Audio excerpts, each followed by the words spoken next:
Hello friends, welcome to my home kitchen. આજે આપણે બનાવવાના છીએ શિયાળા સ્પેશિયલ એવા ટેસ્ટી પરોઠા. તો આ પરોઠા બનાવવામાં સરળ છે અને ખાવામાં તો એકદમ ટેસ્ટી બને છે. તો આ રેસીપી તમે શિયાળામાં જરૂરથી ટ્રાય કરજો. તો ચલો આપણે બનાવવાનું શરૂ કરીએ. તો તેના માટે આપણે પહેલાં લોટ બાંધીશું. તો મેં અહીંયા એક વાસણ લઈ લીધું છે, એની અંદર આપણે જરૂર પ્રમાણે ઘઉંનો લોટ લઈશું. તો મેં અહીંયા ઘઉંનો લોટ લઈ લીધો છે. સાથે જ સ્વાદ પ્રમાણે આપણે મીઠું નાખીશું અને હવે તેની અંદર થોડું જીરું લઈશું અને આ રીતે હાથથી મસળીને પછી આની અંદર નાખીશું. અને હવે આની અંદર થોડું તેલ નાખીશું મોયણ માટે. તો અહીંયા તેલ પણ મેં નાખી દીધું છે. તો એનાથી પરોઠા છે એ થોડા ક્રિસ્પી અને સરસ બનશે. હવે આપણે બધી જ વસ્તુ મિક્સ કરી લઈશું અને હવે થોડું પાણી નાખીને આપણે લોટ બાંધીશું. તો આ લોટ છે એ આપણે પરોઠાના લોટ જેવો જ બાંધવાનો છે, વધારે ઢીલો નહીં અને વધારે કઠણ નહીં, એ પ્રમાણે આપણે લોટ બાંધવાનો છે, એનું ખાસ ધ્યાન રાખવાનું. તો અહીંયા થોડું પાણી નાખીને અને મેં લોટ આ રીતે મસળી લીધો છે. તો જો લોટ આવો સરસ એવો બંધાઈ ગયો છે. તો આને આ રીતે સોફ્ટ છે એ તમે જોઈ શકો છો. તો અહીંયા હાથથી આપણે આ રીતે ટૂંપીને હવે એને ઢાંકીને થોડી વાર સાઈડ પર મૂકી દઈશું. ત્યાં સુધી આપણે મસાલો બનાવી લઈશું. તો અહીંયા સ્ટફિંગ બનાવવા માટે અહીંયા મેં કઢાઈ લીધી છે. તો કઢાઈની અંદર આપણે જરૂર પ્રમાણે તેલ નાખીશું. હવે તેલ ગરમ થાય એટલે તેની અંદર આદું અને મરચાં છે એને મેં ખાયણીની અંદર કૂટી લીધું હતું. તો મેં આ લઈ લીધું છે આની અંદર. હવે આપણે આને થોડી વાર સાંતળી લઈશું અને પછી તેની અંદર આપણે ઝીણી સમારેલી ડુંગળી નાખીશું. તો અહીંયા ડુંગળીને પણ મેં આ રીતે નાખી દીધી છે. હવે એને થોડી વાર આપણે સાંતળીશું. એ સોફ્ટ થાય ત્યાં સુધી એને સાંતળવાની છે. તો થોડી વાર પછી આ રીતે ડુંગળી સાંતળાઈ ગઈ છે. તો હવે તેની અંદર આપણે મસાલા કરવાના છે. તો આપણે રૂટીન જે ઘરના મસાલા હોય છે એ જ કરવાના છે. તો મેં અહીંયા કાશ્મીરી મરચું નાખ્યું છે, થોડી હળદર નાખીશું, ધાણા જીરું પાવડર નાખીશું, સ્વાદ પ્રમાણે આની અંદર આપણે મીઠું નાખવાનું છે. તો અહીંયા મીઠું પણ મેં નાખી દીધું છે. સાથે થોડી ખાંડ નાખીશું અને અહીંયા મેં આમચૂર પાવડર નાખીશું થોડું. તો આમચૂર પાવડર ના હોય તો તમે લીંબુ પણ નીચવી શકો છો. અને બધા જ મસાલા આ રીતે મિક્સ કરી લેવાના ડુંગળીની અંદર. તો સરસ મસાલા ચડી જશે આની અંદર. હવે અહીંયા મેં બાફેલા વટાણા લીધા છે. તો વટાણાને મેં બાફીને જ ઉપયોગ કર્યો છે. એને પણ આની અંદર સરસ એવા મિક્સ કરી લીધા છે. અને હવે મેં બટાકા લીધા છે બાફેલા. તો મેં અહીંયા 500 ગ્રામ બટાકાનો ઉપયોગ કર્યો હતો, પણ તમે તમારી જરૂર પ્રમાણે તમે બટાકાનો ઉપયોગ કરી શકો છો. તો અહીંયા મેં બટાકાને આ રીતે મસળીને લઈ લીધા છે. થોડી કોથમીર નાખી દઈશું. કોથમીરથી ટેસ્ટ સરસ આવે છે પરોઠાનો. હવે આપણે બધો જ મસાલો છે એ આ રીતે મિક્સ કરી લેવાનો છે. તો આ રીતનો મસાલો સરસ એવો મિક્સ કરવાનો છે. અને મેં અહીંયા ઝારાનો ઉપયોગ કર્યો છે, જેથી જે બટાકા હોય એને આપણે આરામથી ભાગી શકીએ. તો અહીંયા જો વટાણા છે એને વધારે ભાગવાના નથી, આપણે બટાકાનો જ આપણે માવો બનાવવાનો છે. કેમ કે વટાણા જ્યારે પરોઠામાં ખાવામાં આવે છે ત્યારે બહુ જ સરસ ટેસ્ટ આપે છે એનો. તો હવે થોડા તલ નાખીશું અને અહીંયા મેં કસૂરી મેથી લીધી છે. તો એને પણ આપણે હાથથી મસળીને આની અંદર નાખીશું. તો કસૂરી મેથીથી પણ સરસ એવો એનો ફ્લેવર આવે છે. અને હવે મસાલો છે આ રીતે મિક્સ કરી લઈશું. તો આપણો જે આ મસાલો સ્ટફિંગ માટેનો બનીને તૈયાર થઈ ગયો છે.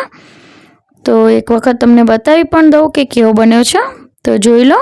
તો હવે આપણે સાઈડ પર મૂકી દઈશું. તો હવે આપણે લોટને ચેક કરી લઈશું. તો લોટમાં થોડું તેલ નાખીને આપણે લોટને મસળી લેવાનો છે. તો આ રીતે આપણે જેમ રોટલીનો લોટ ટૂંપતા હોઈએ છીએ એ જ રીતે મેં આને ટૂંપી લીધો છે હાથથી. તો આપણો લોટ છે એ તૈયાર થઈ ગયો છે. તો હવે એમાંથી આપણે લુવા બનાવીને તૈયાર કરી લઈશું. તો અહીંયા મેં 3 લુવા બનાવીને તૈયાર કરી લીધા છે. હવે આપણે પાટલો લઈશું. હવે તમને હું બતાવી દઉં કે પરોઠા કઈ રીતે બનાવવાના છે. તો પહેલાં આ રીતે આપણે વચ્ચે ગોળ રાઉન્ડ શેપ આપી દેવાનો છે અને વચ્ચે જગ્યા બનાવવાની છે. પછી તેની અંદર આપણે સ્ટફિંગ મૂકી દેવાનું છે. બટાકાનો જે માવો બનાવીને તૈયાર કર્યો છે એ મૂકી દઈશું અને કિનારીથી આપણે લોટને આ રીતે ખેંચીને આ રીતે જોઈન્ટ કરતું જવાનું છે.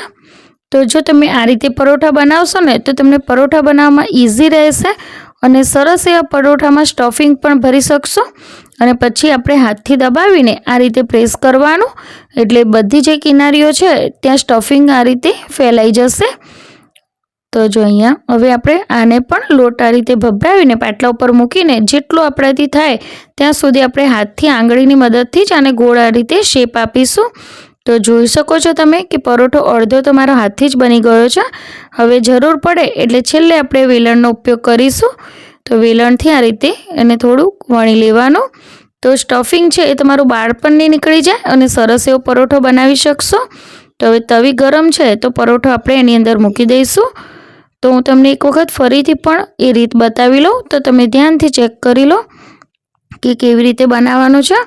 તો જ્યારે પણ તમે આલુ પરોઠા બનાવો કે કોઈ પણ પરોઠા બનાવો તો જો તમે આ રીતે સ્ટફ કરીને બનાવશો ને તો તમારા પરોઠા છે એની અંદર જે સ્ટફિંગ છે ને એ બધી બાજુ સરખું આવશે. નહીં તો ઘણી વખત પરોઠા બનાવીએ ને તો એક બાજુ પરોઠામાં સ્ટફિંગ હોય, એક બાજુ કોરું હોય, પણ આ રીતે બનાવશો ને તો એવું નહીં થાય. બધી જ બાજુ સમાંતર જે સ્ટફિંગ છે એ જશે. તો જો મેં બીજું પરોઠું પણ એ જ રીતે વણ્યું છે. તો હવે એક વખત આને વેલણથી આ રીતે ફેરવી લઈશું તો આપણું સ્ટફિંગવાળો પરોઠો બનીને તૈયાર થઈ જશે. તો જે આપણે પરોઠું નાખ્યું છે અને એક બાજુ ચડી ગયું છે તો બીજી બાજુ પણ ચડવી દઈશું. અને હવે આપણે બંને બાજુ ચડી જાય એટલે એને તેલથી આ રીતે શેકી લેવાનું છે. તો તેલ ના હોય તો તમે બટરથી પણ શેકી શકો છો અને ઘી લેવું હોય તો પણ તમે શેકી શકો છો. તમને જે પણ ગમે એનાથી તમે શેકીને તમે તૈયાર કરી શકો છો. તો અહીંયા આ પરોઠું છે એ સરસ એવું ક્રિસ્પી શેકાઈ ગયું છે. તો બીજું પરોઠું પણ સેમ એ જ રીતે આપણે શેકી લેવાનું છે. તો જો અહીંયા મેં પરોઠું નાખી દીધું છે, એને પણ આ રીતે શેકીને તૈયાર કરી લઈશું. તો એ જ રીતે મેં ઘણા બધા પરોઠા બનાવીને તૈયાર કરી લીધા હતા. તો પરોઠા બનાવવાની જે રીત છે એ બહુ જ આની અંદર સરળ છે. તમે આરામથી કોઈ પણ પ્રકારના પરોઠા આ જ રીતથી બનાવી શકો છો. તો તમે મારી આ રેસીપી જરૂરથી ટ્રાય કરજો અને આ પરોઠા ખાવામાં તો ખૂબ જ ટેસ્ટી લાગે છે. તો રેસીપી ગમે તો મારી ચેનલને એક લાઇક તો જરૂર કરતા જજો અને સબસ્ક્રાઈબ કરવાનું તો બિલકુલ ના ભૂલતા. તો અહીંયા જો પરોઠા બનીને તૈયાર થઈ ગયા છે તો મેં એને ગ્રીન ચટણી અને કેચઅપ સાથે સર્વ કર્યા છે. તો તમે ચા સાથે પણ સર્વ કરી શકો છો. તો હું તમને એક વખત તોડીને પણ બતાવું કે સ્ટફિંગ કેવું દેખાય છે આની અંદર. તો જો અમે પરોઠો તોડ્યો ને તો જો બધી જ બાજુ સ્ટફિંગ છે, એવું નથી કે એક બાજુ કોરો છે ને એક બાજુ સ્ટફિંગ છે. તો તમે જો આ રીતે સ્ટફિંગ ભરશો ને તો તમારું સ્ટફિંગ પરફેક્ટ ભરાશે. તો લો હવે તમે પણ આ પરોઠા ટેસ્ટ કરી લો. તો પરોઠા તો બનીને તૈયાર થઈ ગયા છે. તો હવે તમે આ રેસીપી ક્યારે ટ્રાય કરો છો એ જરૂરથી જણાવજો. અને મારી રેસીપી ગમે તો બીજાને શેર કરવાનું ના ભૂલતા અને સબસ્ક્રાઈબ કરજો અને મને સપોર્ટ કરજો. તમારો બધાનો ખૂબ ખૂબ આભાર. Thank you. તો તમને મારો વિડીયો ગમ્યો હોય તો મારી ચેનલને એક લાઇક કરી દેજો, શેર કરજો અને સબસ્ક્રાઈબ કરજો. અને આવી જ રીતે મને સપોર્ટ કરતા રહેજો. થેન્ક યુ સો મચ મારો વિડીયો જોવા માટે અને મને શાંતિથી સાંભળવા માટે. ચલો, જય શ્રી કૃષ્ણ.